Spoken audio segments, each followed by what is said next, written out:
What's going to happen in the next few weeks? Well, we'll have to wait and see what happens as a result of Thanksgiving travel and Thanksgiving get-together. It's a little bit too early to know today because the incubation period for the Delta variant's roughly 3 to 4 days, and it then has to get tested and then get into the system. So by early next week, we should know a little bit about what Thanksgiving meant to us.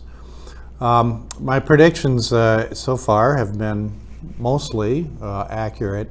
Our cases went down from our big peak in September. Didn't go down quite as far as they would, or for as long as I thought they would, but I'm happy to see that the increase in cases that started about 2.5 weeks ago has plateaued a little bit. I think that the cases will still increase again, and we'll have to see how far and how high. I still think it's going to be nowhere near what it was last year. In fact, last year at this time we were starting to struggle with COVID, if you remember.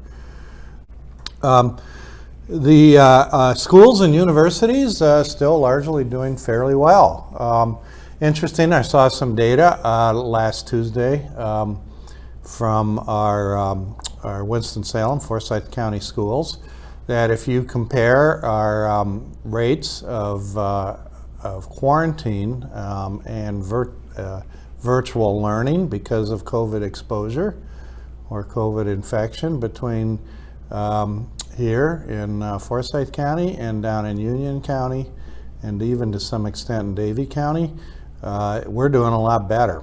In fact, about maybe 1/3 of the absenteeism due to having to quarantine due to a COVID exposure here in Forsyth County. Why is that? Largely because we're still wearing our masks here in Forsyth County, where Union County and Davie County no longer are. So a big applause from me to the Winston-Salem Forsyth County schools.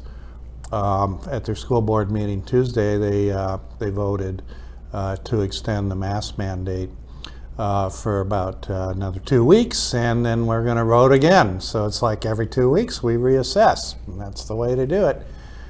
So interesting that in the public comment period during that school board meeting, I heard some things that just frankly aren't true, so I want to call that out. One is that masks cause nosebleeds. No, they do not. In fact, the humidity provided by a mask actually would make it less likely that a child or an adult would have a nosebleed. The other, that masks are beginning to harm our children. You know, if you think that masks are deleterious to health, maybe you should go find a surgeon and talk to them.